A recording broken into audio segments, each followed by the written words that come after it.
First of all, I want to mention that I like to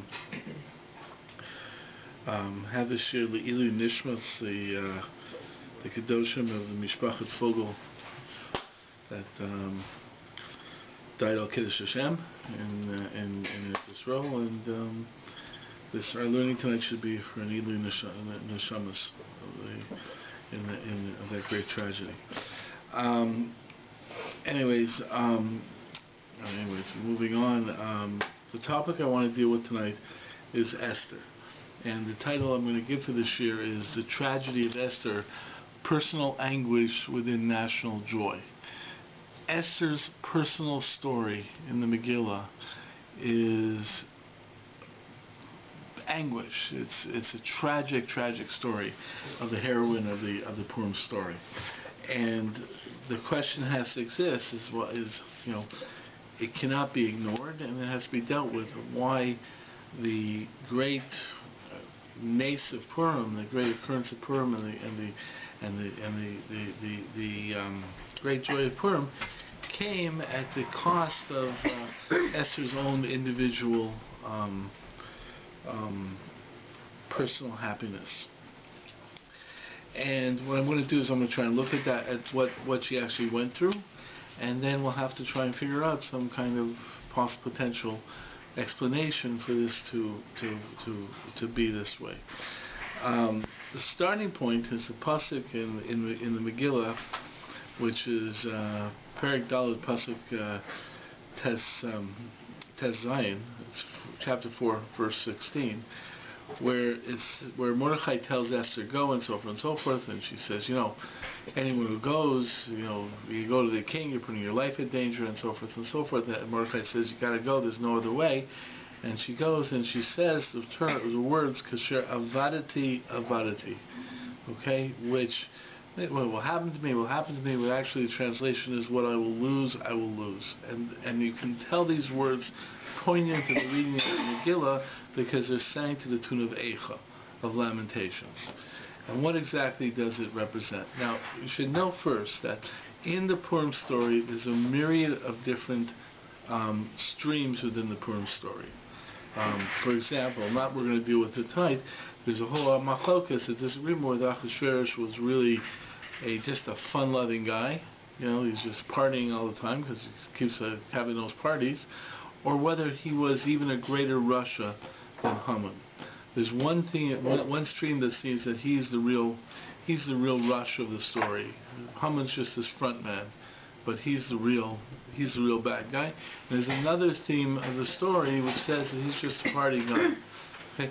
So the fact is, there's a lot of different streams within the story. Not necessarily that they can be reconciled and so forth. There's all the different streams. And that reflects the fact that historically it's hard to know really what occurred, but whatever these streams represent, they represent some aspects of ideas that we're supposed to learn from the presentation of the story. Okay. So there's different streams about Esther. So there's one stream about Esther that she was actually married to Mordechai. Okay? Not that she was a niece, not that she was an adopted daughter, but she was actually Mordechai's wife.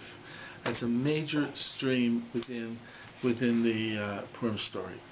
Now, in the English translation, if they says they're cousins, why is there such a big jump between cousins to adopted daughter to niece to? Yeah, what the English translations you see? That's a really cheap one. Yeah. Okay. That's a paradox for they Yeah, no. The fact is, the fact is that brother's daughter. Is that the truth is that it says that it actually says that she's something where I think the actual relationship that's mentioned in the Megillah is cousins. Yeah. It also says that she was an orphan and brought in by Mordechai as his adopted daughter, Labas. Right, so to come into that. The Midrashic theory on it is this Midrashim brothers that extend the story to be she was actually married to Mordechai.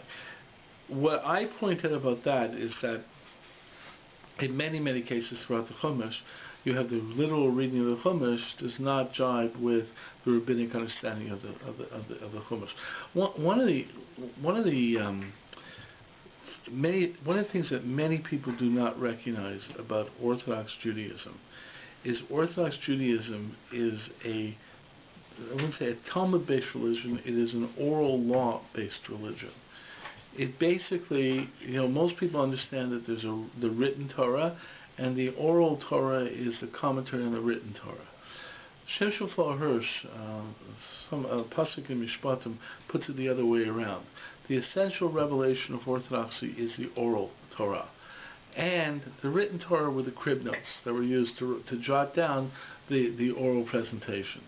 The most significant aspect of that is the real disagreement between the Karaites and the Rabbinites, or back in ancient times between the Sadducees and the Pharisees. A lot of people point out they say the Sadducees didn't believe in an oral tradition, or the Karaites didn't believe in oral tradition.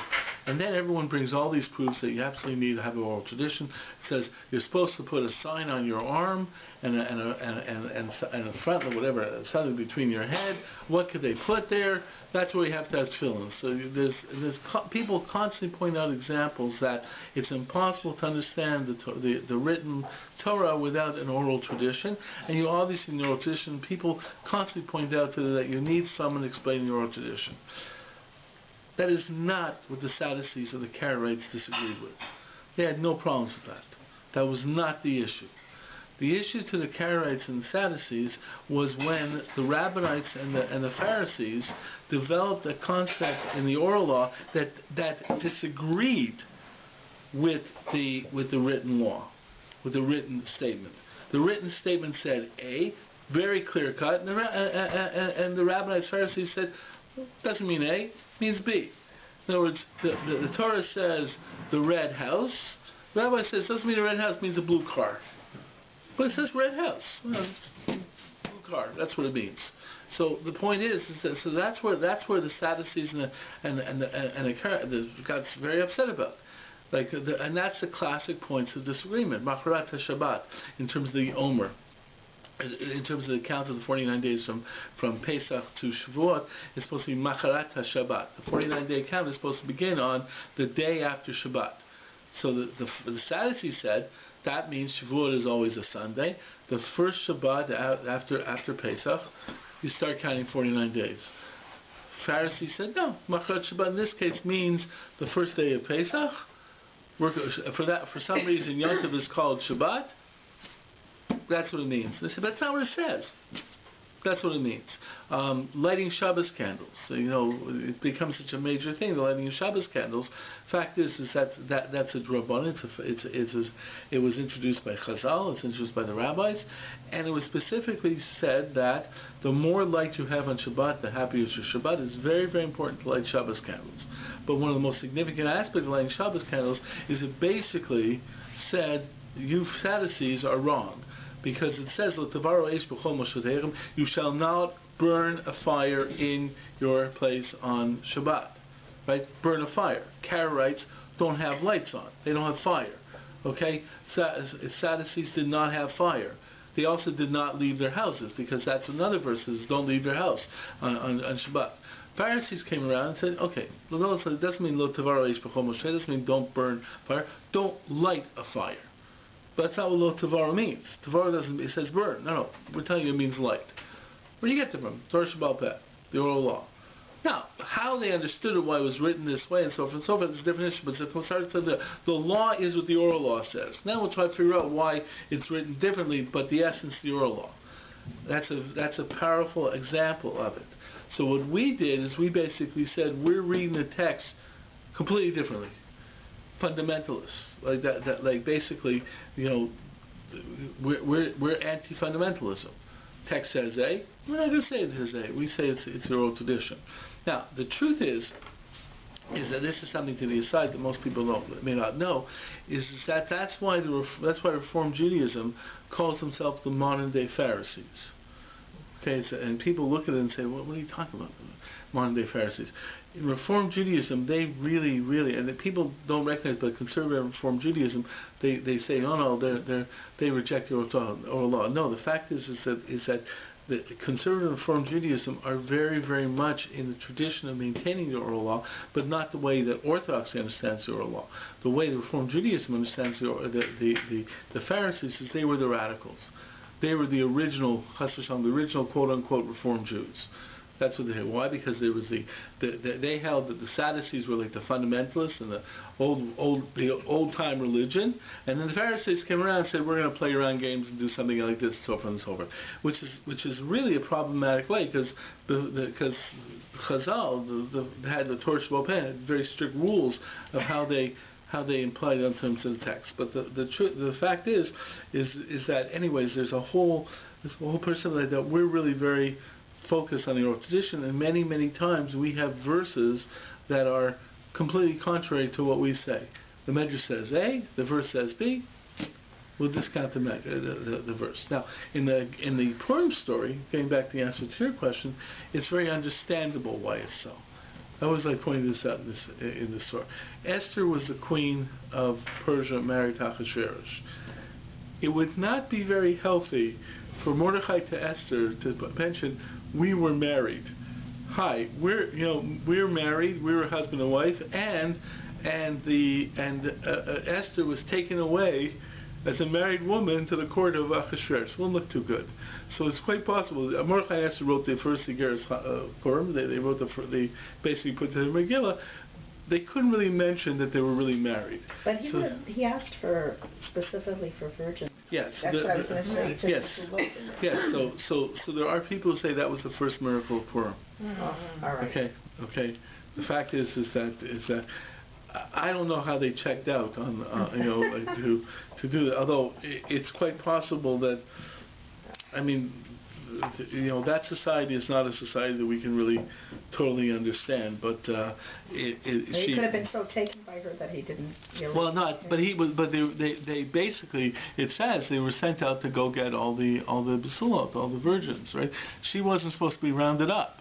How she got caught up in the roundup? There are people who say that was the first miracle of Purim, that she was in that situation.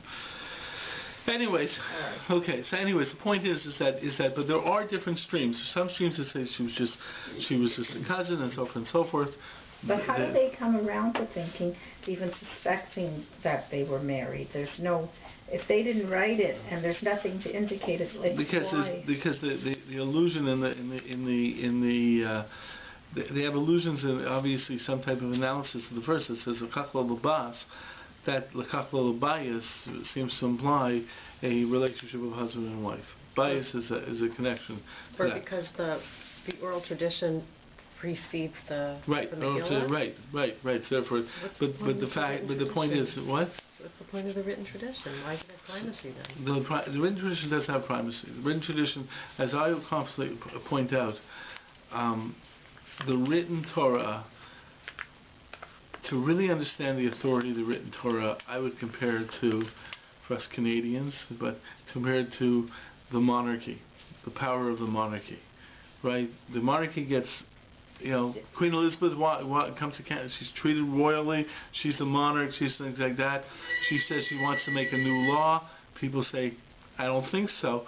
The fact is that the written Torah, it obviously is respected. It's a Kodesh, it's our Torah, and so forth and so forth.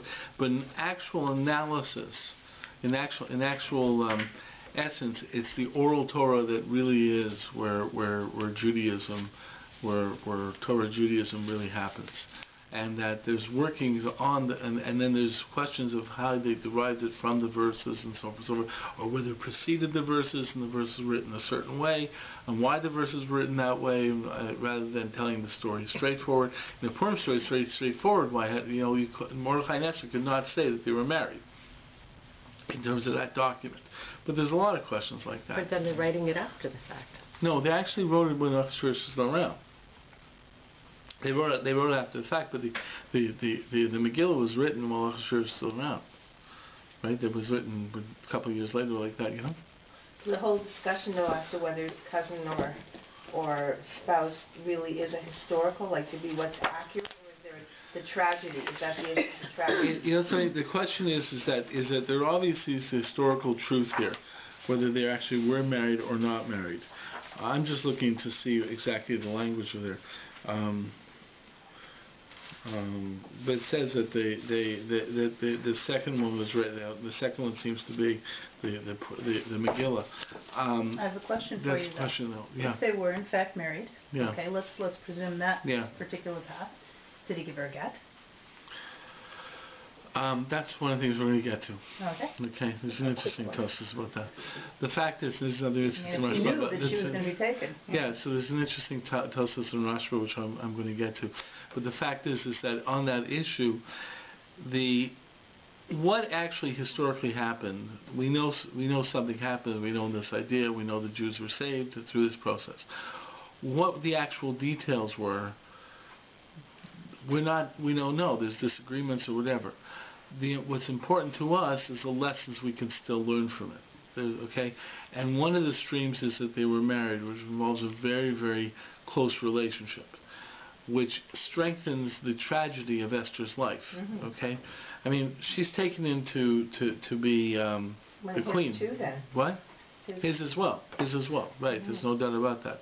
I mean, the fact is, he becomes a prime minister. Can you imagine that he's a prime minister, and he's working in the court with his wife, who's stuck with some, I mean, there's a lot of reasons for this. I mean, the truth is that in any event, even if she's just a daughter, I mean, she's a nice Jewish girl. She doesn't want to be married to some. Non-Jewish tyrant.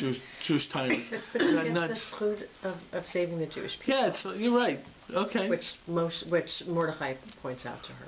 Right. Yeah, I mean, yeah, but with her personal life. And a personal Yeah. sacrifice, a great personal sacrifice. Right. But I mean, that there's a great personal sacrifice. The truth is that she makes the decision of what she thinks she has to do, and there's a lot of things we're going to get into that, and she's remembered in history for the greatness of what she did, but the fact is her great personal tragedy I think should be marked, and the question should be, why were the Jews saved through this personal tragedy? A lot of times, people talk about how every great every great event in Jewish history was always preceded by suffering. Eretz Yisrael was preceded by, in the first century, Eretz Yisrael was preceded by Egypt, or Kabbalah Torah was preceded by Abdus in Egypt. There was by slavery. There's always this tragedy that exists. So people point out that's why you have this concept of Chadlei Mashiach that says that before the Messiah comes, there's going to be great tribulations and problems and so forth and so forth. There's Rav Chaim Soloveitchik, though, Rav Chaim Brisker, 1800s. He used to say, that's not definite, because the Mashiach's not worth one Jewish soul, one Jewish life. And he's really pointing out over here. Obviously, he's not making cheshbonos over here, but the idea that there has to be a tragedy before, to have something positive, it's not an easy concept. People throw it out so easily. It's like I get upset with this also in terms of this event that happened on Friday. I mean, with the Fogel family, this is a tragedy, but tragedies have to, as part of the. I mean, the truth is that why does there have to be tragedy? They're saying now with their marriage they're going to have all that building, but that doesn't compensate those. No, I mean the fact lives. is what is that? I mean, the fact is that. And there's even that idea in terms of Eretz Yisrael. I mean, the fact is that one of the I read somewhere that one of the arguments against the Tzionim by the Edi Haredit, by the more right-wing Orthodox rabbis, talking before the state of Israel and so forth, was we're just going to create more bloodshed. We're just going to create more tension with us, the Arabs, and it's going to be bad for the Jews. When Mashiach comes, they'll come. This is not the Satmar Rav's position. Satmar Rav's position is inherently Mashiach has to be the only way of doing it. They're just saying, logically, right? Mashiach comes, he'll do it right, won't be any problems. He'll show up and say, hey, I'm in charge Don't now. they look that maybe they're saving a lot of Jews who would be killed in Purim? That's another argument, that in terms of Eretz Yisrael being a haven for Jews. But the point is that this idea that there has to be tragedy before that there's that's not an easy concept. the point is, It just helps us make sense of tragedy, right? Right. Sometimes we will talk this. Right. But the fact is if you want to get into it, you want to try and have some kind of understanding of it. That's really what I'm doing over here. And there's for me to say that it had to be the Jews were saved through Esther's own anguish, right? That's a terrible thing. That to me is a question. Once we already seen this happen that way, we can try and figure out, okay, why did it possibly happen this way? Why was this necessary? But I don't want to give the impression that this is the way it had to be in a greater scheme of things. Although there is a point that it said. If you look at in the last pasuk of or one of the last psukim of the Megillah, I just picked the first Megillah that I get my hands on. And it's one that has a. I'll use it, but it says over here.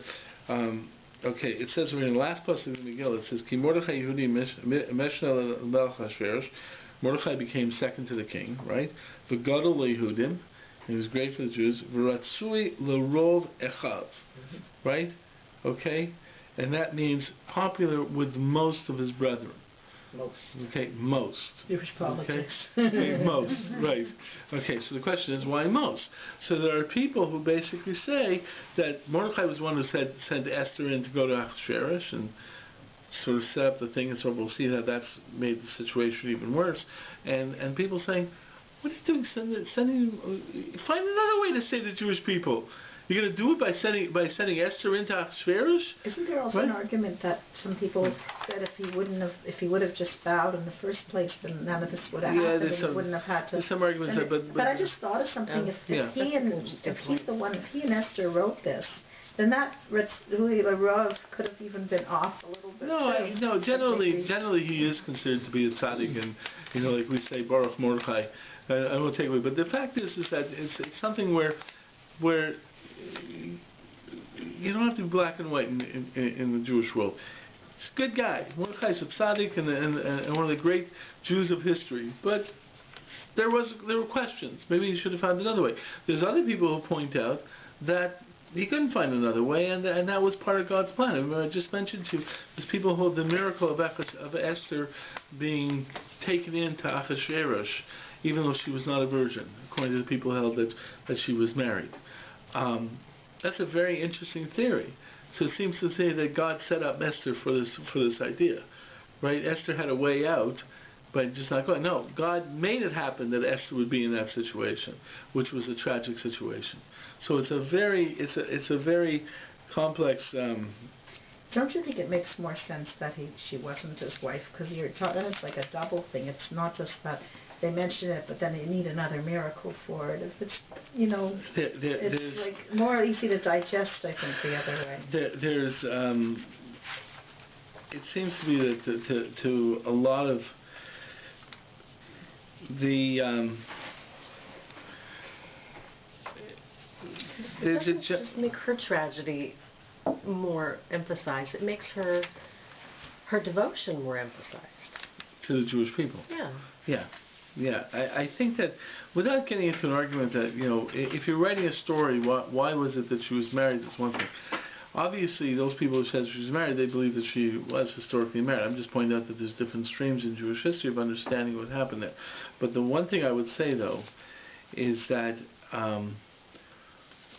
her relationship, I can go into a whole other way of looking at things, but the relationship between an adopted daughter and a stepfather is a very difficult relationship in the halacha. This gets into a whole other area. Like, for example, like in our world, in North American life, you have a concept of adoptive parents who actually have the legal status of parents. In the halacha, there is no legal category of adoption. You could do a tremendous chesed. You can help someone out by helping out a person who's an orphan or something, but you do not become the parent. Okay, so the fact is, if you adopt a child at birth, you are still not the parent. Now that gets into certain issues of yichud, for example. Yichud being that a man cannot be alone with an unmarried woman, right?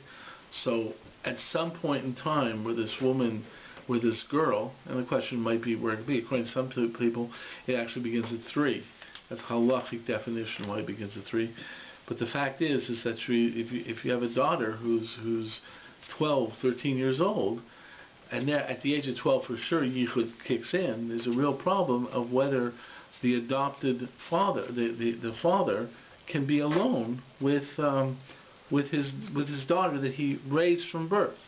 There are a lot of people who hold no. There is a Rabbi held that there really was a parental relationship between the two, and that was a relationship, then it was okay, because we say the actual reality of the relationship takes precedence over whether it's actual blood or not, because we're concerned about potential desires. If you are relating to a girl as your child throughout life, you're not going to have these desires. So that's the issue. But a lot of shitas, a lot of people, maybe the majority, hold no. It's defined by blood, and the fact of the matter is you are not the parent. So therefore you can marry? No, you're not sit shiva. You can sit shiva for anyone theoretically, but you have no obligation to sit shiva. Okay? So does that mean you can marry them? Theoretically, Yeah. theoretically you can. Theoretically, there's cases like that. What happens if let's say 2 people get married and one has a boy, one has a girl, and they get married, then what about this boy and girl? Can they be alone? And can they get married down the road? And it seemed yes. Halachically, right? Halachically you can, right? So they divorce and get married? No, the kids. I'm talking about the kids. The kids. Like her daughter and his son. Yeah. Mm-hmm. Yeah. Okay. They can, I mean, theoretically, the fact is all that, in the legal system, there's obviously, as in any system, but obviously halacha has legal definitions, then it has certain other definitions as well. We're going ethical, moral definitions of what's happening in that relationship, so forth and so forth. What we're talking about is when we say that yichud is still applicable between a parent and a child that's adopted, we're not saying, and we expect them to be licentious, that's why you have to have yichud. It's basically saying legally yichud is still applicable, but we do not expect someone to actually act that way. But the point is legally there's that definition. The point is that once you throw all these things into the mix, there's issues, and I'm sort of seeing this in the story, that Mordechai and Esther's relationship is somewhat out of the ordinary within the Orthodox world, because they were, so therefore, given the closeness of the relationship, it's either a parental relationship, a real parental relationship, or it's a husband-wife relationship. There's a lot of things that are derived from the husband-wife relationship. You see, one of the sub-themes of the Purim Megillah, which women may like, is what happens at the end of the Megillah, first chapter of the Megillah. What happens in the whole first chapter of the Megillah? Vashti won't come. Vashti won't come. Right? Now this, by the way, is Vashti won't come. She's having her party. Okay. The Midrash, the Achashverosh wants to call Vashti in to show her beauty around to everyone, which is a very sexist thing, especially according to Midrashim. It basically said that the verse says, "Let her come in her crown." So there's a lot of Midrashim who say only her crown, right? Because and there's other people who say that Vashti then grew a tail, because Vashti really had no problems with going that way. She would have loved to be the attraction, but she grew a tail. She didn't want to go anymore. Okay, fine. But obviously there's a side to the Purim story. You're going to get this thing though with the tail though. Yeah. That's because she didn't want to go. But what do you mean? Vashti all of a sudden is becoming a tenuah. So all of a sudden it's like saying, hey, you don't want to parade around. She gained a few pounds. So that's the first miracle. Then if she went. Right. So the fact is, and that's why Vashti's not looked upon so great. But what happens over here? So someone steps forward and says, hey, it's Mu'chan. A lot of people say Mu'chan becomes Haman. He says, what are we going to do? He says, I got an idea. You should set it out. And what's his royal decree? Okay? All the women will have respect for their husbands, great and small alike. Right? Whatever their husband tells them to do. Right? That's it. The new rule of Achashverosh, men are in charge. Period. Right? Okay. Now there are Meforshim who point out that this really showed to the people that Hashem is an idiot. Okay, like coming up with this idea. The people sort of said, what kind of idiot is this king? I mean, ain't gonna happen. Okay, that's but the fact is, but going back to the story, it's like Mordechai's what do you call it? Esther, the man is supposed to be in charge. Then you read throughout the thing, Esther, everything Mordechai told her to do, she did. She was a dutiful little girl, dutiful wife. Everything right? It says like that. Esther didn't tell who she was because Mordechai said not to. So it seems everything to do and so forth and so forth. And this is something that I think the Rabbi Soloveitchik points out. When Mordechai comes to Esther and says, "Okay, this is what we got to do," and he says, "Go ahead," and she says, "Wait a second. This is not such a good idea. I'm putting my life on stake over here." He goes back and says, "Esther, we need you to do it." At that point in time, Esther starts calling shots. She says, "Okay, you go get the people together, fast for 3 days, blah, blah, blah, blah. I'm going to do this." At that, it's a tremendous shift in the story at that point in time. And then she does tell him that. And she tells him from there on, Esther is calling the shots. Esther talks out. Esther is totally in charge. So there's a very strong feminist aspect to the Megillah story, okay, about this movement. So a lot of people point this out in terms of the husband and wife's relationship. It's interesting. Rabbi Soloveitchik points out by Esther. He says that Esther's a prototype. He says women is a very interesting idea. He says that, and it was interesting because people, I heard him actually give this shir. This is the one time I actually heard him give a shir. It was this year, and his wife only passed away a few years before that. And people were telling me he was talking about his relationship with his wife, which was a very, very close relationship. They were very, very. It was supposedly, from what people say, it was a remarkable romantic relationship. In fact, they say that when she was, I think she was dying of cancer in the hospital, he was reading through medical books because he couldn't accept the fact that there was no cure. Okay, now think about this. Like Rabbi Soloveitchik's mind, he wrote an essay called Halachic Mind. His famous essay is Halachic Man, but he wrote an essay called Halachic Mind, which preceded Halachic Man, where he's trying to show that the Halachic system might be the answer to a lot of the questions in modern day philosophy. His footnotes read as a who's who of English knowledge. He's quoting Bohr Rutherford theory of the atom. He's quoting Einstein. He's quoting Freud.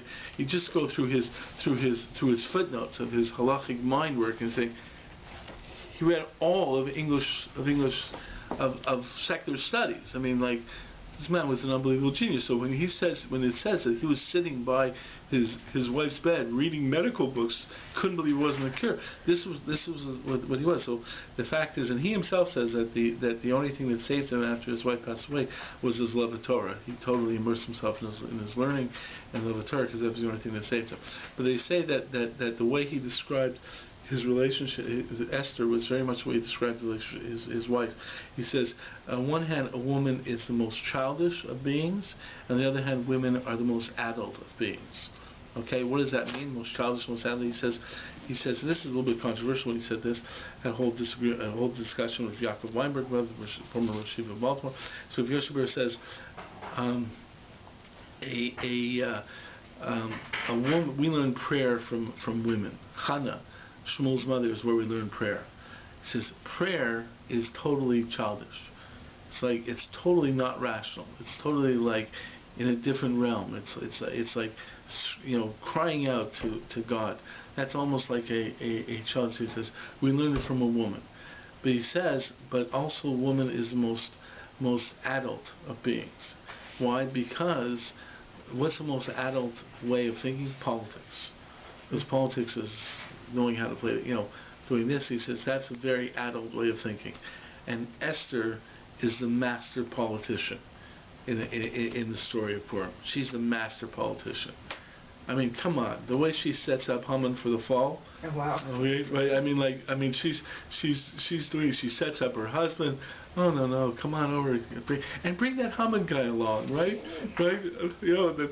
Then she flirts with him a little bit there, and so forth and so forth. Then she drops the bombshell. She's already set up Haman. I mean, if Haman falls right in, begging her for forgiveness. What do you think? You had a jealous husband. You think about this. This Haman guy really was an idiot. I mean, when you think about it, I mean, that day he's coming to ask. I mean, you think about the setup here. He's coming to ask to kill Mordechai. Walks in and says, he says, the king wants to ask you what the king wants to say. What should I do to someone I really want to thank? Haman thinks it's himself, so he says, he should dress in the royal clothes and the royal horse, and says, this is what happens, which basically says, so let the guy act like a king. Shows you're sort of playing for the king's role. Achashverosh sees through it a little bit and figures out Haman's talking about himself a little bit, says, okay, go do that to Mordechai. So Haman already is looking kind of bad before Achashverosh in the sense of whoa, I'm looking like I might be a usurper of the throne and so forth and so forth. Achashverosh says, go do it to Mordechai. Okay, he doesn't know Haman's plot, but he takes it that way. And then they set him up for that. So he comes back. Achashverosh is always feeling a little bit insecure about this Haman guy. And now Esther, finishes it up. Can you come to a private tea, just me and you? And the third wheel, Mr. Prime Minister Haman. And you get the feeling that Esther was very, very nice to Haman at the first, very, very. Can you guys come back tomorrow? This Haman's walking away on cloud nine. It's like, hey, the queen invites me back, so forth. It's really tremendous. And Haman, and really, what Esther's doing is remarkable political intrigue. She's really setting Haman up. And when she says, it's Haman, that's it. In the meantime, according to the fortune of the whole Achashverosh is really a Rasha. He's willing to kill Haman. But it won't change the edict, because the edict could not be withdrawn. Right? So he's feeling good. Okay, you're saved. Okay, I took your Jewish uncle in as my prime minister. Okay, I think, but at least I'm still going to get the Jews. So what does Esther say? Wait a second. I got another plan here. You can't recall your edict, but why don't we send out a new edict that the Jews are allowed to save themselves? Right? They can fight back. We'll warn the Jews about it, and they can fight back. Now, how is that edict sent around? Yeah, okay, sure, signs the edict. Edict is sent around by this very nicely. Listen, you got an edict a month ago from a guy by the name of Haman, who said he was prime minister. He ain't here anymore. Okay? He's 6 feet under. There's a new sheriff in town. It's a new prime minister in town, and I'm calling the shots right now. And I'm telling you right now that we're not going to retract that edict, but I'm going to say it's okay for the Jews to defend themselves. Okay? Sign Mordechai the Jew, prime minister, head honcho, guy in charge, guy you should be afraid of. Now let me put the second part of this. This is all Esther's plan, right? Esther comes out and says, now here comes the second part to it. Dear Mr. General, right? If you're asking which side the army should be on in this sort of little rebellion we're having over here, I think it would be a very good idea for your position in the army for you to take the side of the Jews. Right? So, let me point out again, Mordechai the Jew, Prime Minister, foreign the General. If you like your position as General... and want to keep it. Yeah, you want to keep it.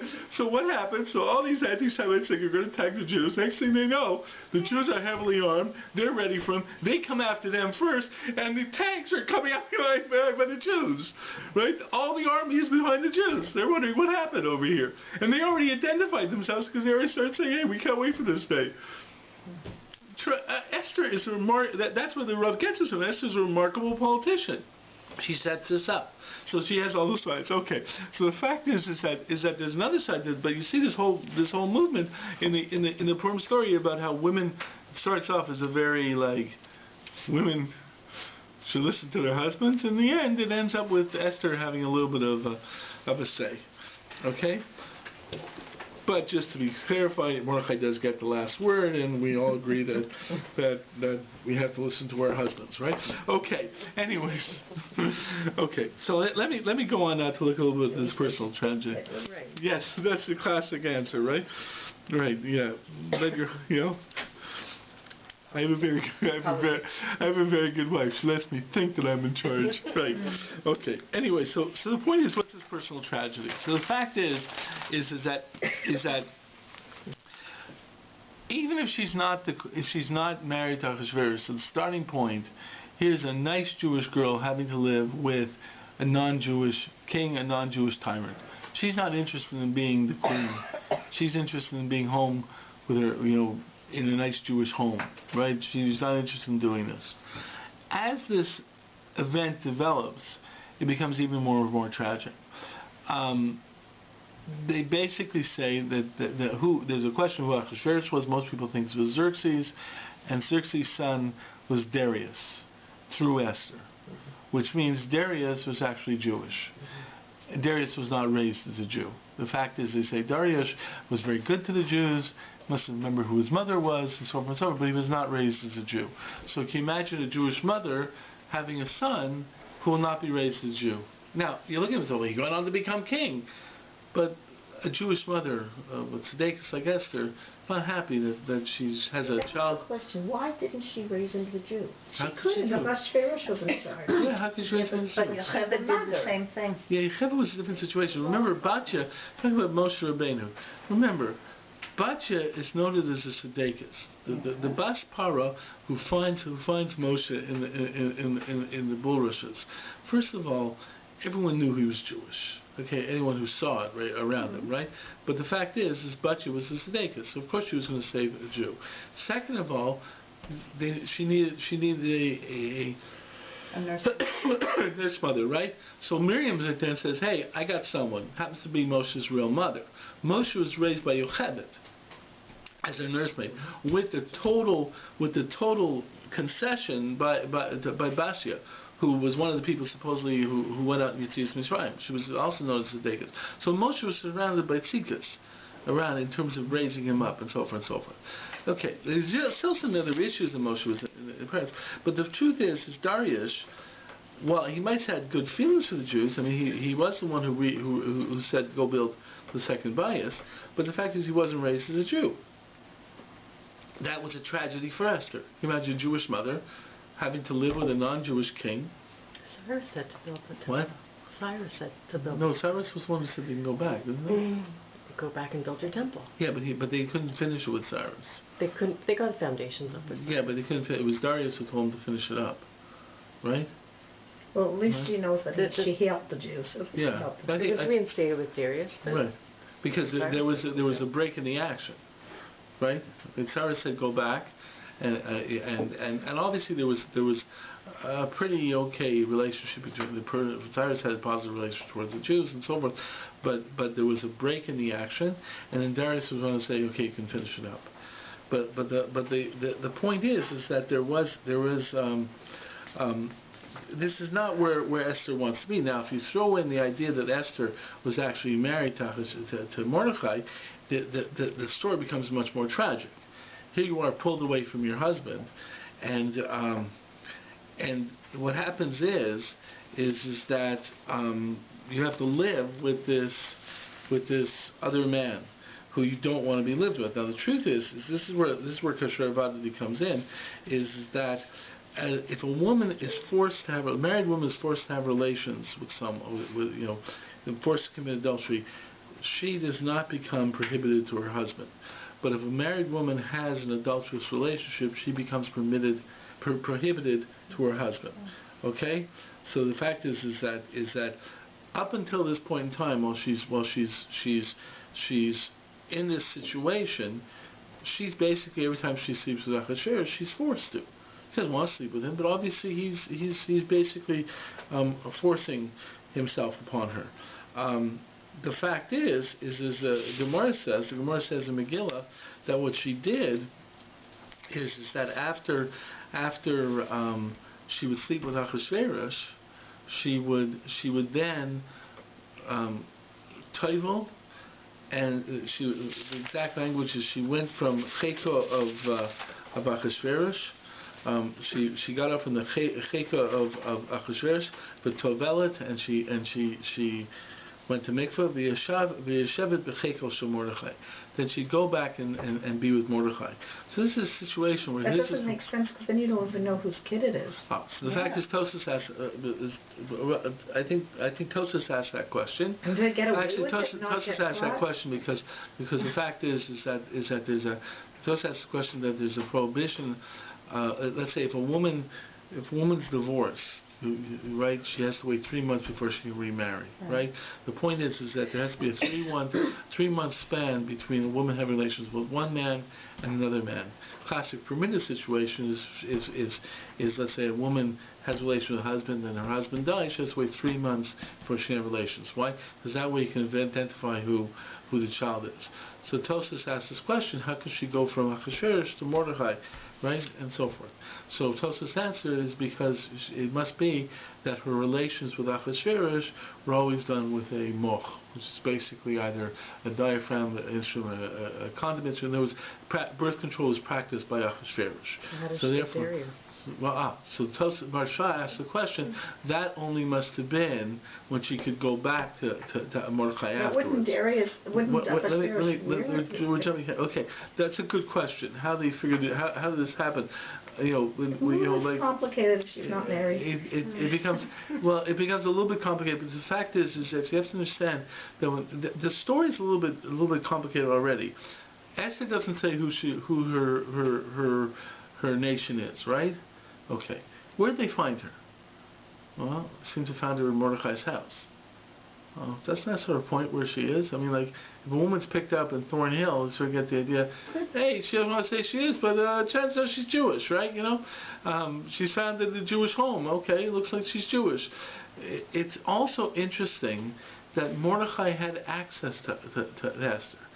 And remember, when Bigton and Teresh have that plot, they're discovered by Mordechai, and Mordechai tells Esther, who then goes to Achashverosh and says, in B'Shem Mordechai. It's a very interesting idea, because the queens were pretty much protected in the harem. They weren't allowed to go speaking to people. And the fact of the matter is that she has no problem saying, hey, this is from Mordechai. What do you have to do with Mordechai? So there's obviously some connection going on between the two of them. Or Mordechai has a position in the he courts. does, but even if he's in the court, even the officers in the court can't get into the queen that easily. Right? Harems are pretty well protected, although she wasn't in the harem, but she was... She sent her servants. But how come he told Mordechai? I mean, that's how she finds out there, but how come she's able to tell Bigton and Teresh's plot? Because it was shame Mordechai. What does Mordechai have to do with telling Esther? So there's obviously something going on over there. There's some interesting intrigue questions going on over there. So, but the Gemara says that she got up from Achashverosh. She was taival. There's tefillah is very interesting. Rashi just says she washed herself. Basically, she just didn't want any aspects. She's going into her husband or Mordechai. She didn't want any aspect of the Russia Achashverosh. She wanted to wash herself from the Russia Achashverosh before she went into Mordechai and Tzaddik, right? Tosfos actually says it's actually a tefillah, and there's two reasons there's a tefillah there. Tosfos actually implies it's a tefillah that's implying the fact that she kept the laws of Nida, during this time, and therefore Achashverosh didn't really care about Nida or whatever. She was forced, it didn't matter.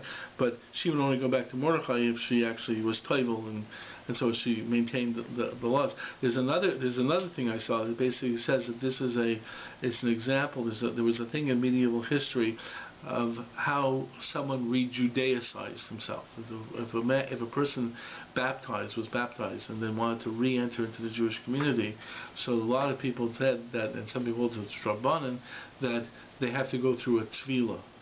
They have to go into the mikveh. So if you like, I know one case like this of a woman who, the woman I know was brought up as a non-Jew. Her mother was brought up as a non-Jew. It turned out that her grandmother converted as a young girl, then brought up as a non-Jew, and the mother didn't know anything about it. This woman went off to Europe somewhere, and while she was there, her cousin said, "Hey, you want to go see the Jewish cemetery?" To find the history, said, "You want to see the Jewish cemetery?" He said, "What Jewish cemetery?" "Yeah, all her relatives who were Jewish. Our ancestors who were Jewish. So she found out that her mother's mother's mother was Jewish. So she found out she was Jewish. And she said, okay, so I'm going to be Jewish. At that point in time, she didn't have to go through conversion because she was Jewish, but she still had to go to mikvah. She had to go through a quasi-conversion. So a lot of people point this out from Esther, that when you move from this type of involvement with non-Jews, that's why she went to mikvah, to make a separation between being with Achashverosh to being with Mordechai. But it's a fascinating thing. But for our purposes tonight, there's a lot of stuff over here. The fact is, for our purposes tonight, you see this tragedy of this woman. Here she's in this situation. She's forced to be with this other man, and her one comfort is she's able to leave this other man and at least go back to her husband. But then again, how does she manage that? She's in a Hecht. Yeah, it's a problem. But she's able to and find. And they don't get caught. Yeah, but you're right. But she's able to find some comfort with her husband. And she's allowed to. Somehow she's allowed to at this point in time, because she never initiated contact. That's what makes Mordechai's statement to her to go to Achashverosh tremendously problematic. Because at this point in time, Mordechai is saying, go to Achashverosh. And if she went to Achashverosh, it wasn't to play tiddlywinks. Right? Okay? She was going to be initiating contact with Achashverosh. Basically initiating, and therefore, that's what the term kasher avadati, and that's why it said, and when it says in the way it's understood, is kasher avadati. What I have lost, I lost my parents, and I lost you. So the Gemara says is that Esther was an orphan. Her father died after she was conceived, and her mother died in childbirth. Totally parentless, totally alone. And then she's married to Achashverosh, to Mordechai, and that's like the love of her life, the person who raised the love of her life, and so forth and so on. And now she's going to lose them as well. She's banished to loneliness, to total loneliness, in the world with Achashverosh. So that's where Tosa says, in answer to the question of where Darius came from, he says after that point in time, Esther didn't bother with any birth control because there was no point. She'd still be forced by Achashverosh, but what's the point? It won't change. It won't change anything in terms of her ability to stay with Mordechai. So wait, so she just stopped going to Mordechai, you're saying? Yeah, well, she was now prohibited. She's no longer permitted. Yeah. Now, in answer to your question about a get, because she went willingly. She went willingly. There's some issues with that as well, because there's issues like this because there's a whole bunch of questions about this in terms of wait a second. There's a question, I'm not going to deal with it fully, but there is a question that we have three things that you're supposed to die for rather than violate, right? One is shvichus dam, murder, avodah zarah, idolatry, and gilui arayos, and the major sexual transgressions of incest and adultery. So the question is what was the permission that Mordechai used? Because even to save a life, you cannot commit adultery. So there's different approaches to that question. One approach is, and this is the approach that I saw, but a lot of people don't like the approach, is that ein hachinami, Esther did technically an avera. There was no halachic permission. It was an avera l'shma and so forth. A lot of people don't like that answer. That answer, by the way, is usually given for non-Jews, and the classic example of that answer is by Yael, who killed Sisera. Right? Sisera, this is in the book of Shoftim. Sisera is the general in charge of persecuting the Jews. He's in retreat. He goes to this house of his good friend. His good friend's wife is Yael. She's a non-Jew, but she's a follower of the Noahide code. She's a righteous Gentile, and the fact is that at this point in time, she basically seduces Sisera, and they have relations. He then falls asleep, and she cuts off his head. So the point is that's a classic example of what? What? Tent peg. Tent peg. Tent peg, right? Yeah. Okay. Yeah, Okay. Whatever. Yeah. Tent peg, right. Yeah. Whatever it is that Then she she that. came up with it after, and she said, "Yeah, look Right. what happened." Right, Yeah. right. That's a classic example of a vera lishma. There's questions if that can apply to a Jew or not. There are some people who try to say yes, and there's Esther's a classic example of technically a vera, but lishma being done for the sake of heaven. That's one approach. There's another approach that basically says that there were two aspects of her willingness. One is in the initiation of the, it's like, it's sort of like the girl who goes to the guard to be picked up and then says no, in the sense that, I'm thinking of that Manitoba judge who said, listen, you shouldn't have been there in the first place, which is that's not the point. The point is that there is the idea of the willingness to be in the situation and then the actual acquiescence to the act. So some people say that the prohibition on a husband, happens with putting yourself in that situation. So she was willing to start the action with Achashverosh. In other words, she went into Achashverosh. She initiated contact. That was enough to make her forbidden to Mordechai. However, at the beginning, when she's taken. No. Do speak to him now. But it's Mordechai that's saying. Yeah, you're right. You're Yes, right. but The she problem. does it. She does it willingly. She says no. Yeah, but then Mordechai says you have to, Yeah. right? So ultimately, she Yeah. does. Right, so ultimately says. But the fact is you get into a certain issue over there. There's a certain issue where actually it's not so simple. The point is the prohibition. You're taking me into a lot of halachic issues that I'm just going to touch upon. But there's an interesting question like this: the prohibition of a wife on a husband is because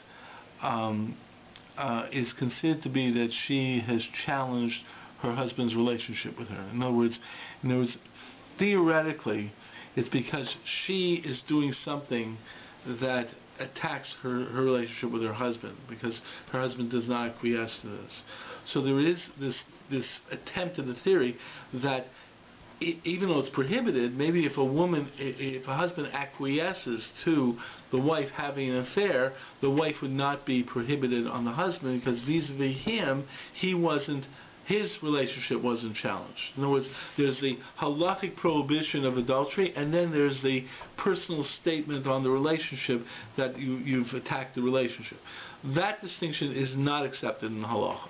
Okay, the fact of the matter is, but that's what you're getting at, in the sense that Mordechai said go, so in a certain way her going, even though she's going to end up sleeping with him, is really not a challenge to the relationship she has with her husband, because her husband's going to go. But that argument is theoretically there, but it's rejected.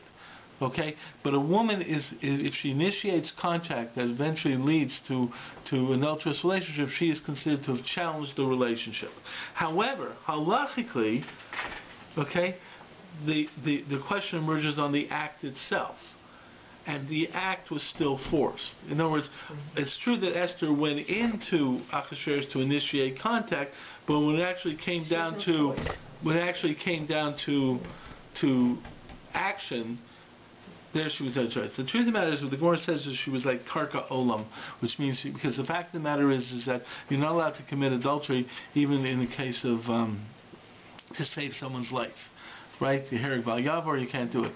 The argument is made, though, that therefore Esther even if she was being forced, she could not give in because it's the hereg val yavor.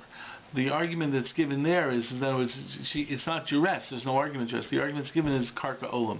If the woman is totally passive, then then she does not have to give up her life.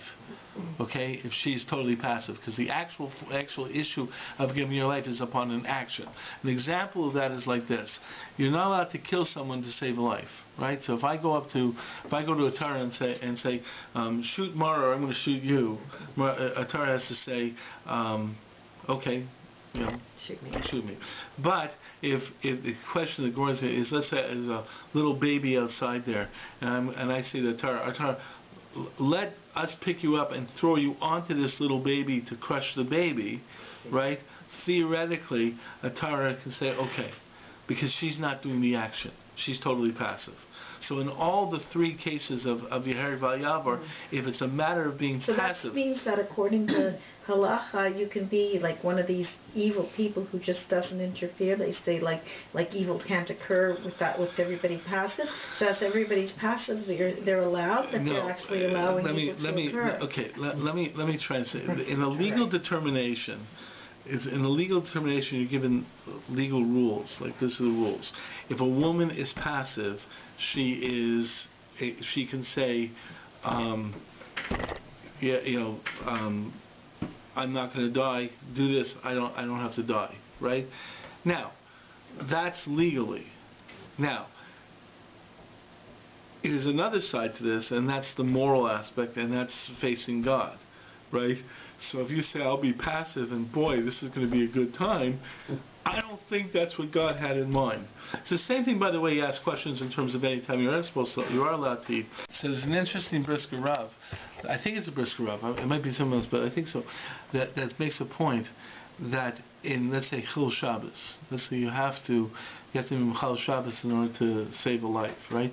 He says specifically it's better to go to someone who will keep Shabbat, okay, and let that person be Machal Shabbos to save a life, than to go to someone who does not normally keep Shabbat, okay, and let that person save a life. Because the person who keeps Shabbat, he is only doing it to save the life, and he's not happy about it, right? He's driving this person to the hospital and feeling terrible because I don't want to do this, but I have to, even though it's Shabbat. But a person who normally doesn't keep Shabbat, this is sort of counterintuitive to a lot of people. A lot of people doesn't feel badly about it. He would do it anyways. Therefore, the fact that he's only doing it because he's being threatened is a problem. Not everyone holds that. I'm just saying there's a concept of this. So the same thing over here, in the sense that even if it's permitted, right, it's supposed to be something where you're still reluctant to do it. So that's why there's still that aspect over here. So, side question, yeah. the story of Dinah, where Dinah placed herself amongst, in a situation where she was at risk. That's what they say. She's the Yotzanis. She went out there in the street and sort of things like that. It's a difficulty in the Dinah. There's that issue in the Dinah story. I mean, the fact is that Dinah's story is a very fascinating story, but there's another side to it that's what she says. She's a Yotzenis, and the point also he says like Leah, she was a Yotzenis. I mean, the fact is the Yotzenis is a very, very powerful word. She's someone who goes out into the streets. You should know though that this leads up to a whole other issue in terms of when it says in the Purim by multiplying, it says go forth to have children and conquer Kivshua, conquer the world. So because of Kishua, women are not involved in Purim. Because of that term Kivshua, which is conquest, women are exempt from Purim. So why is it that women are exempt? Because of that term Kivshua. So there are certain people who say that it's because she's not involved in war. Okay, other people said she's not supposed to be an active builder in the world and so forth. She's not supposed to be in the world. But the truth is on the other hand, there's people who say the woman should not be a conqueror. But it actually goes down. It says by Adam and Chava later, where it says that Hu Yim Shalbach, and the man will have dominion over you, right? Okay, and other people say that is that really only a klala, or is that the way it's supposed to be? But it says, how does the man represent the fact that he has dominion over you, and how is it also reflected in the term kivshuha? Is that basically he's supposed to be on top of his wife, so that she doesn't go out into the streets so often. How do you prove a without a woman? You do, but she can't go out in the streets. Like the Rambam says. It sounds like the Arabs that they can't go out of the house. I want you to listen. The fact is, the Rambam says something very fascinating. He says obviously, if your wife wants to go visit her parents, she's not in jail. She's allowed to go visit her parents. But there's an idea that the wife shouldn't be out there in the street. There are people who basically told their wives, and you'd like this. He said, listen, better you should spend more money for delivery than to go to the marketplace. Okay? But that was so the times, I guess, when it was dangerous. well, no, the fact is, it's better you don't go to Sobeys. Don't quote me on that. No, the fact is... My husband went for me this week when I was sick, Right. and he went nuts. No, the fact is that there is an idea of women not being out. So that when you bring up the issue of Dina, it's an interesting issue. I can't. The fact is that she's challenged like that. It was good, right? The fact is a lot of people say that's the times. That still exists today. Yeah, No, but I the mean, fact any is, time to go to Sobe, I don't think you're putting yourself in danger. Not usually. it's not a question of danger, but Follow that about let me. not going out? Groups do, sure. No, Jewish groups, no. I don't think. But there is. Well, maybe Orthodox Jews in an ultra-Orthodox community. Let me try and say the fact is there's an interesting issue whenever you have movements of sociology in terms of times. The fact is that, for example, It's green, or is it? No, sorry. Rabbi Dr. Dov Frimmer, who is a professor at Mishpat Ivri at Hebrew University, and whose thesis was on Das Yehudis.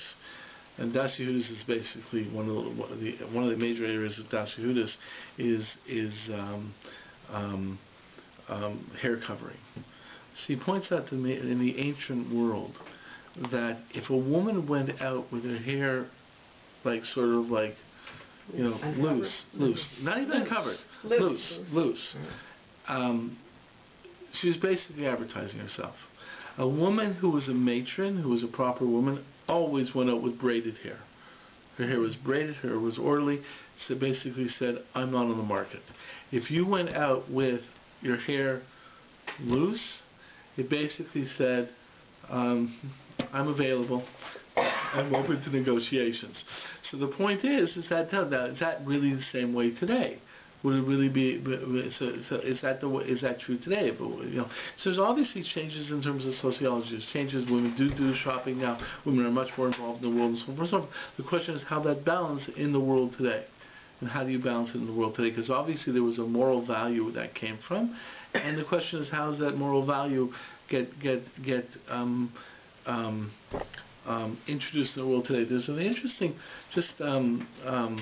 Not just that, but you have no way of, call it repenting for sin. You don't have the Beit HaMikdash, you don't have Sota, you don't have a whole lot of things that are in place in the past. It's interesting you say about Sota.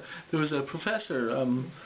Her name is Una Eisenstadt. She's a professor somewhere in California, and I did a Passages with her. Passages was a little TV show. I did a Passage with her, and I was close to her parents. But she herself was someone who was calling her. She said something very fascinating about Sota.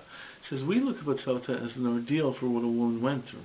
How it's really like chosen. He says, do you understand how progressive Sota was in that age? Mm-hmm. Yeah. If a husband had Sota is if you had a woman who was suspected of adultery, she had to go through an ordeal where she was brought up to the temple, and she had to drink a certain concoction. Basically, her hair was let loose. Yeah, her hair was let loose, and she was basically put through. Not only was her let loose, but she was also she had her cloak open. It's a sort of a statement. This is a wayward woman, and the fact is that she had to drink some water that some parchment with this Sota passage written on it, sort of put into the parchment. She had to drink it, and the idea is that if she really was, if she really committed adultery, she would this parchment would kill her. This parchment water would kill her. Her stomach would blow up. Okay, but the point is what... But if she was innocent, nothing would happen. No, that's not true. She would then be rewarded with a male child. Right. She'd be rewarded with a male child. Committed to her husband, and rewarded with a male child. And then you go back to Chana. There's actually my focus on that. The fact is that you go back to Chana, was she be rewarded with a male child, or she'll be rewarded that her next child will be very healthy and good or whatever. But the point is that in other words, as the argument comes up, that what happens if she's barren? And she's going to be rewarded with a male child. It's going to be a miracle because all of a sudden this barren woman's going to have a child. So they say no. Because if she has having children, naturally she'll have a good kid. But the question exists with Sota is it seems to be for us that a woman suspected, not just suspected of adultery, a little bit more technical than that. But so it goes through this. So there's an interesting point that this Professor Eisenstadt pointed out. But back in those days, if a woman was suspected of adultery, he just killed her. Yeah. Right? Honor killing. Right. Yeah, there was no point. They just killed her. Right? Not even your daughter. I mean, your wife. You shouldn't have been talking to that guy. Bang. That's it. So the idea that the guy couldn't kill her but had to bring her up to the temple to go through this ideal was not really a statement that was quote-unquote sex. It was actually a feminist movement. It actually was in the favor of a woman. She couldn't just be killed. Except what about the fact that she was innocent and they still made her let her hair loose and they made her Still put her through a shaming Yes, situation. people point that out as well. The fact of the matter is there's that aspect to it. There's other people who say that the husband is the one who gets the ultimate challenge to that the husband himself will have to bear the brunt of having put his wife through that type of thing. I mean, you really look at it. I mean, Can you imagine their relationship afterwards? Yes. I mean, that's when you really think about this, the fact that they're going to have a kid, I think after this whole thing, I think the woman is saying, "You're not touching me," you know? Right? So the fact is, there's some interesting stuff going on in that world. But the point is that it's very, very hard sociologically to understand the movements. When we talk about these movements, there is obviously a theme in the halacha. Of sneers, of a certain matter. How that is manifests itself in certain societies is going to be a little bit different depending upon the society and taken in like that. I guess those kinds of things are examples of why, in a way, it's better to have oral law because certain things that men, they just would say there's no way to do it. The fact is that's one of the arguments of Torah Sheba'al Peh is that it is much more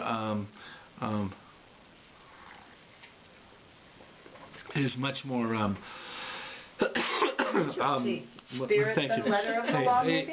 I don't want to put that in terms of spirit of law versus letter of law, because actually Torah Sheba'al Peh is very much the letter of law.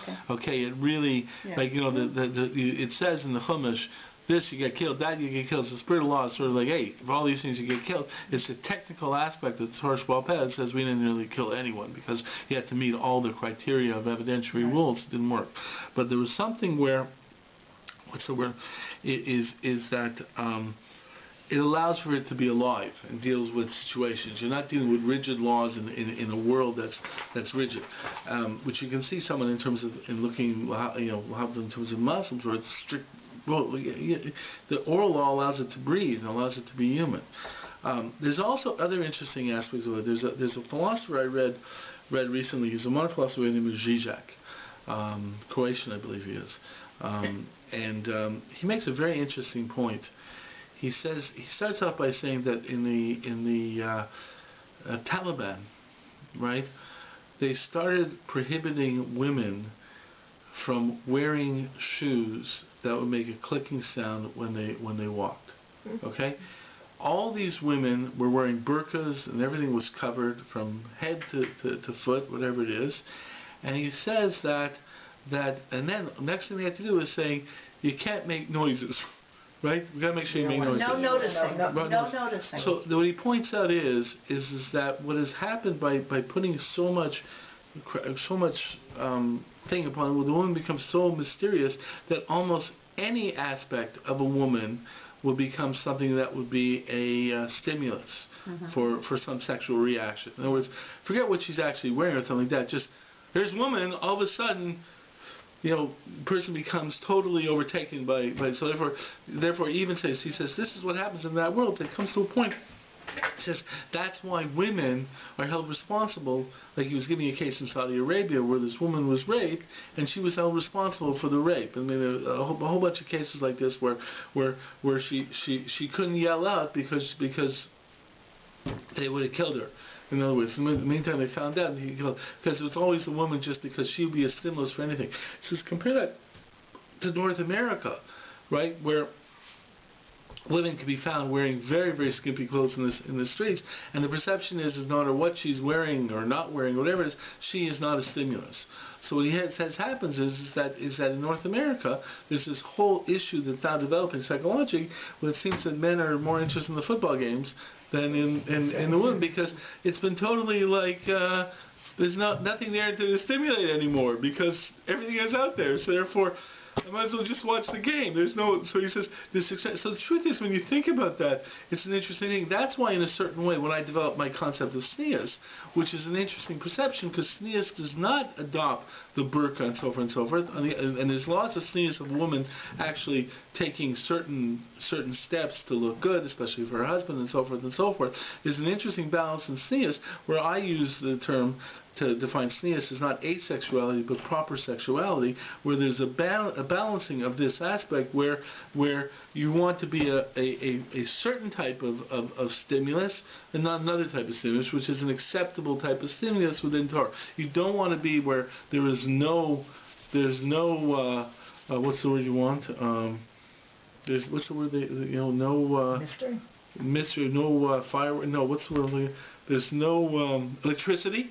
You don't want to. Okay. On the other hand, you want to have a situation where you don't want to have an absence of electricity or anything electric. So that's an interesting balance over.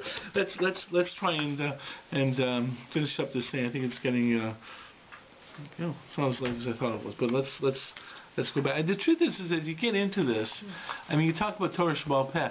This is really what Torah Sheba'al Peh is about. You read the book. When you read the book, everything you talk about, all these topics out of the book, and it's all. And once you open up Torah Sheba'al Peh, it becomes, whoa! It's like just expands into all these other issues. Anyways, but the point is I want to get to this issue that it seems that Esther goes through this tremendous personal tragedy. This married woman who will now forever be separated from her husband, forced to live with this non-Jewish tyrant, according to some people, this non-Jewish Russia, having a child that she could not raise as Jewish, who obviously obviously had a very edict of loneliness. It's really a tremendously sad event. So what I want to point out to you is that there's something in the story that's very, very strange. Okay, and that's the verse that Mordecai uses. Okay. What does Mordecai say to Esther that makes her have to go? Don't imagine that the Jews won't be saved. Yeah, with you, without you, they're going to be saved. Right. Yeah. So better be you.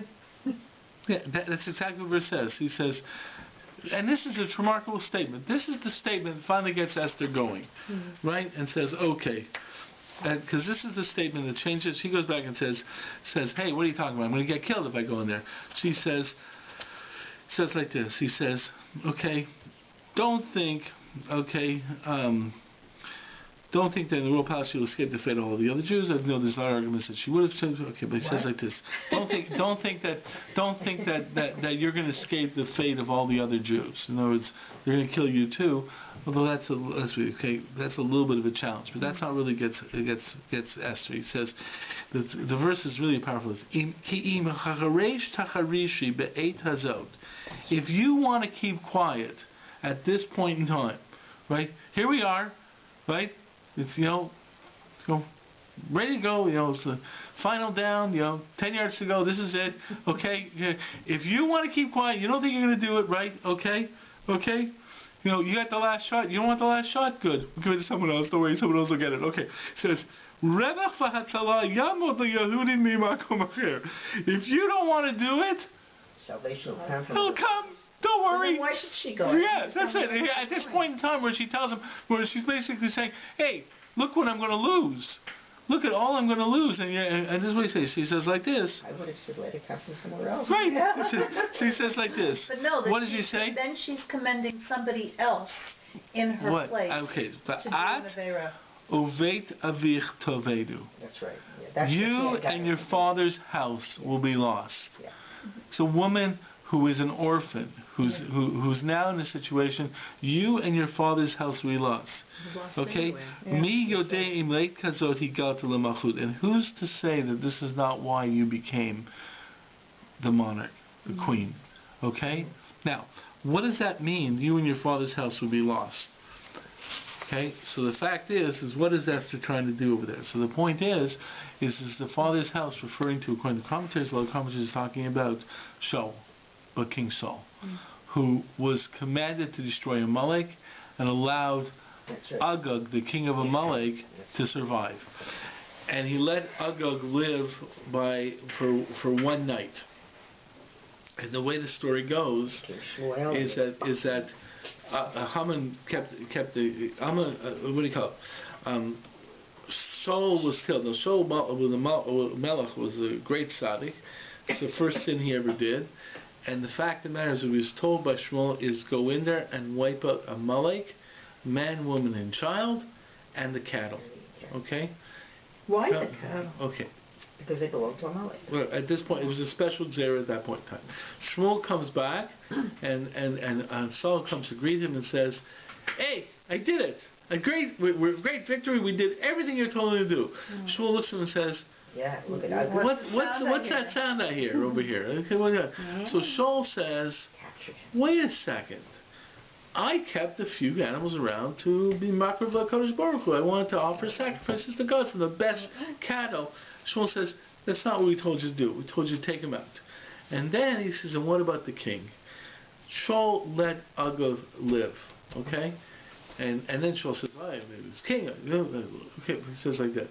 He lived for one night. Shmuel goes in and says, "I'm taking care of this." The way I always understood the story is that Shmuel says, "Okay, I'm going to take care of it." He pulls out his knife, goes down there, says, Agag sees him coming, and basically says, "That's it for me," and Shmuel kills him. There are some commentators who say Shmuel didn't just kill him, didn't just kill Agag. He totally chopped him to pieces. Basically, made mincemeat out of him. But the fact is that he took care and killed Agag. Agag lived for one night. So the Medrash says that night, one of the cows turned into a woman. Okay, and from that union, right, came the dynasty of Haman. Okay, really? The fact of the matter is whether one of the truth is that it doesn't really have to be. You see, when we talk about a Jew being born to a Jewish mother, yes, not a Jewish woman.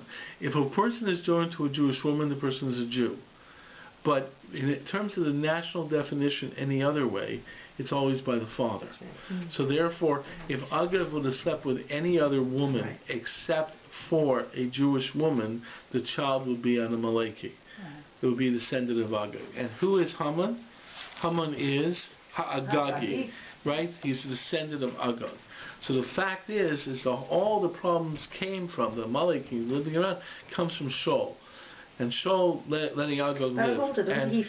He must have found but if he found a woman, even if she's Jewish, cow. No. Couldn't be Jewish. Let's forget there was some servant and they must have left someone out. A non-Jewish woman. A slave. Or whatever. It doesn't have to be an Agagite. But wasn't he captured and tied up there? Who said he was tied up? He was the king. They wanted to give him some refreshments. I don't know. All kinds of refreshments. Right? Okay. The fact is that I'm being sort of humorous over here, but the fact is that night he had relations with the Medrash says he had relations, and from there came Haman. Therefore, Saul is responsible for everything that happens from the Amalekim. Who are Mordechai and Esther descended from? From Shaul HaMelech. And therefore, what Esther is referring to, what Mordechai is referring to, is listen, we have a problem here. We messed up. You are now representing the family. Okay? Something can save the Jews from somewhere else. But you owe it. But you, if you're in this situation, you can rectify that tremendous challenge to our family. But I think that's significant. But I don't think that would be enough to make it happen. I think there's something else that makes it happen here. The next line. And who says this is not what you were there for? I think that's an extremely significant line. In the world of Purim, from here on in, we don't have open miracles. We don't have open miracles. Therefore, what you got to do is work through what's called derech hateva, through nature. Okay? I'm not denying the fact that God will save us and you're not necessary. Okay? No human being is necessary. Okay? If God wants to save you, God's going to save you, right? That was Moshe Rabbeinu's big argument to Kodesh Baruch Hu. In the end, God, okay, you want to save the Jewish people? Save them. Okay? If you're not want to save them, ain't going to help what I'm going to do. If you're going to save them, I'm not necessary. That was Moshe Rabbeinu's final argument. It was a very good argument. How does God respond to it? Go. Like he basically doesn't answer Moshe because you're right. Okay, you really are. But whatever reason is that that's a simple way of looking at things. But the reality of life is that yeah, you can believe that something's going to happen, that's going to be saved from the Jews, but you have to look at reality. You're the queen, right? The Jewish people are in this terrible situation. You're in the court.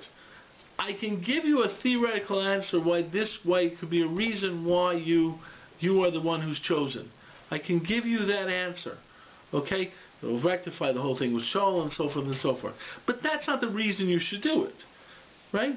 But the fact is just through the regular points over here, you're the queen. It's the bottom of the ninth, you're the batter. This is it. Okay? There's no way of looking at it. It's on your shoulders. And the fact is even though it's a tremendously difficult situation, that's the situation, I believe, that's the Galus situation, and that's what Purim is about. That's our situation. Our situation is, a lot of things happen behind the scenes in terms of miracles, a lot of things like that. The reality is we're not supposed to think in terms of miracles. There's a reason, and if you want to think in terms of reasons of why you've been in certain situations and why you have to confront situations and what you can learn from them, that's extremely important. It's always worthwhile for you to investigate what you can learn from the situation. But the bottom line here, Esther, is I don't see any other way. Okay? And I'm not saying that this is it. There is another way.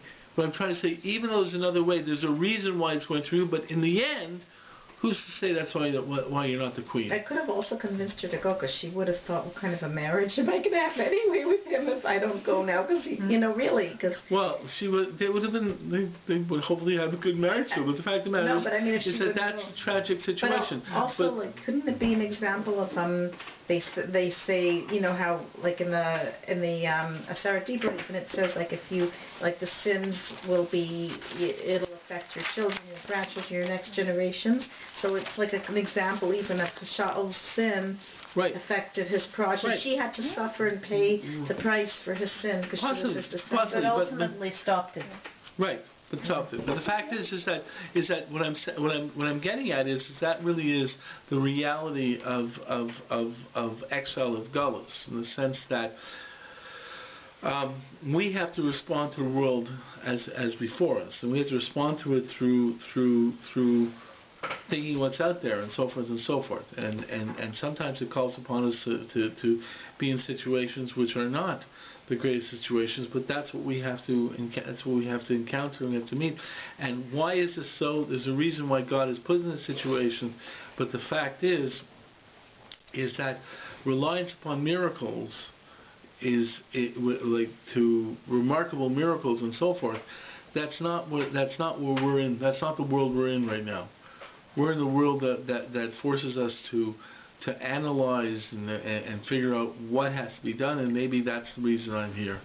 That's the reason I have to be here, and it's tough decisions that we have to render. And Esther, in saving the Jewish people and being the holiday of Purim, the holiday of the exile, basically says, these are the tough decisions that are going to be called upon. There are reasons why we go through those tough decisions. There's reasons why we went through these tragedies that we've gone through in the exile and so forth and so forth. We can't even figure out all those reasons. Even try and contemplate the reasons we can't know. But you should know that you have to make decisions that takes on the situations and certain situations. And the fact is, I point this out by Shimon Bar Yochai. Shimon Bar Yochai, who basically is considered to have saved the Jewish nation. He was in Yerushalayim, He sneaks out of Yerushalayim in a coffin. You know, they're about to ring a coffin through with a sword. They say, you can't do this. This is the cousin. Sorry. This is from Yochanan ben Zakkai. Thank you. Correcting me. I thought I was wrong with that. So Yochanan ben Zakkai, of course, the founder of Yavne.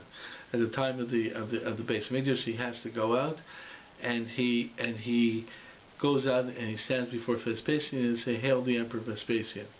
And Vespasian says, "I'm not the emperor. I'm not the emperor. You're impudent person. How dare you call me the emperor when I'm not the emperor?" And Yochanan ben Zakkai says, "Yerushalayim doesn't fall to anyone but the emperor. You are the emperor." And at that point in time, a messenger comes from Rome and says to him, "The Senate has elected him emperor." Vespasian is totally shocked by this. So he says, "I'll give you a wish." Okay, gives him 3 wishes. I always forget the third one. What? No, he also saves someone else's life. He saves so and so's life. For whatever you want, I'll give it to you. Right. Okay. And he says, "Tein li Yavne v'chachamecha." Give me Yavne and his wise ones, and that will continue on the Jewish tradition. Now, the truth is, Rabbi Akiva later on says, "Why don't you just say, give me Yerushalayim?" Yeah. So there's a machlokas in the Gemara. Some machlokas in the Gemara says it just shows you that at a time of stress, even the wisest people can't think straight. Other people say the tafatza murula tafatza. He said, "Listen, if I would have asked for too much, I couldn't go and gotten anything." But his statement of Tein li Yavne v'chachamecha is it's a statement that basically saves the Jewish world, and it was a statement that said, "Listen, I recognize Yerushalayim is lost. I got to go from here," and that's the reality of our existence. The reality of our existence, if we're going to exist in exile, is to recognize Esther's choices and the issues. There's reasons for that, but we're sometimes in situations and we have to respond to them. And Esther herself, basically in this great tragedy, to her personally, basically saved the Jewish people. And I'm sure that that for the rest of her life, with the sadness of her own life, at least she found comfort in being the heroine. Okay, yeah.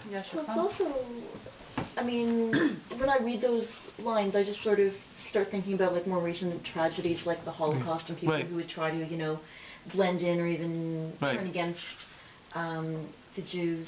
And I was just thinking that, like, when he's talking about salvation will come from somewhere else, maybe she's realizing, like, hey, if the Jews are saved somewhere, that she could never go back to being Jewish, because how in the world would it look, if she was such a traitor to her own people? Possible, but the truth is, but the challenge also. She wouldn't have been a traitor. Well, she's been a chicken. But the challenge herself, in the sense of having in the situation where she would now be prohibited to Mordechai and so forth, you can really see reasons where you say, "Listen, let someone else do it because I don't want to do it." Well, doesn't she get a pass? Seems not. I mean, maybe the Olam Haba she gets a pass. I don't know. Is this whole so has our whole discussion now been somewhat on the premise that she was married to? Generally, that's the more traditional approach is that she was married. That's where it starts. I guess I point out that there is other streams, but generally when people talk about that, generally the thrust of the commentators is that they were married. I think that what that does is highlight certain aspects of the story in much more powerful ways. But even if she wasn't married, most of the stuff we discussed, I think, is relevant. Yes. It's still her tragedy. Right. And her, She still has to live in the palace in a non-Jewish environment. Other children besides Darius? I don't know. She's just not an adulteress. Yeah. Which is a pretty big deal. Which we're not. Well, she's not really. She's not really an adulteress. That's the whole point. They make the distinction. She's not really an adulteress because she was still forced to do the act, but she becomes prohibited to her husband because she initiated the original, the contact. So it's sort of like she went to the bar, but she said no. You know what I mean? Except not to be foolish. At that point in time, when she walked into that room, she couldn't say no anymore. Right. At that point. But she also couldn't. It doesn't even matter if she's prohibited to her husband, because there's no way that she managed to go to her husband. I mean, when you think about it, imagine if they got caught. Like how did she get out? And it's. In any case, it's over. But Mordechai's saying to her, through you the Jewish people will be saved. Through you the episode of Shaul will come to a close. Right. How? It's a lot of pressure. Yeah. I don't see it as a choice. No, right. But at that point in time, especially when the final thing is that all these things are theoretical and what will happen and God's looking at it, but bottom line, you're the queen. It seems very, very straightforward that it's on you. You know, it's an interesting thing I point out to people. Just to give you an idea of certain things like this. You think in terms of our world and how things happen religiously and so forth, and different ideas. When Sandy Koufax said, I'm not going to pitch with World Series, right? Okay, I'm not pitching because it's Yom Kippur. Okay? He pitches on Shabbos. Pitches the other times, right? But he says, I'm not going to pitch because it's Yom Kippur. And the truth of the matter is not going to make such a big deal. He changed around rotation. So Drysdale will pitch that day, and he'll pitch the next day. Like, big deal. A big deal, right? Okay, so, it is a little big deal because he's supposedly going to be the greatest pitcher ever. But the fact is, they take another guy who's a Hall of Famer. Okay. But when you think about it, it's remarkable that statement by Sandy Koufax, people talk about it like a remarkable Kiddush Hashem. Remarkable. Here's a guy, it was remarkable. Just the whole world held. They didn't know Chachmas Shabbos and Kashrus. The whole world knew. The fact of the matter is, when you look at the world through that perspective, it's a very different perspective. You know, it's a very strange thing. We live with strange things. I'll tell you, like I always have a dilemma. That sort of highlights the dilemma of the Galus. Israel has won one gold medal in the Olympics. Okay, you know what it was for? No. Wait. I think that's no. They won one gold medal that I know about. I heard that they also did something in wrestling and did something other, but they won one gold medal that I know about. Okay, it was for sailing. Okay. Wow. Okay. And that sailing took place on Shabbos. The gold medal race took place on Shabbos. So I always find it very interesting. Everyone's walking around, gold medal, and everyone in the Olympics, that guy who won the gold medal carries the Israeli flag outside, and blah blah blah. You know. And I'm thinking also when Maccabi Tel Aviv, was here at the ACC to play the Raptors here in Toronto, right? And the place was filled with kippahs. Right? And you think about this, it's like basketball is not too many people are happy with basketball, and so they play Friday night, so forth and so forth.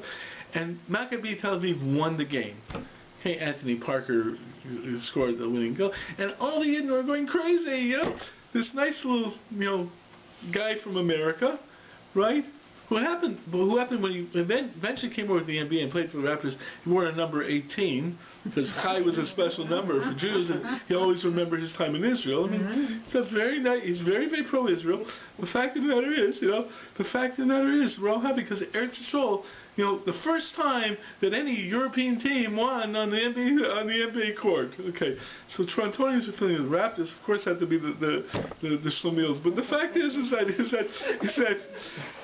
okay, but at least we got Parker. Okay, so the point is that it's like a very funny situation. But on the other hand, you're feeling proud. Eretz Yisrael is it's very, very strange trying to figure out how to live in the world and play things in the world.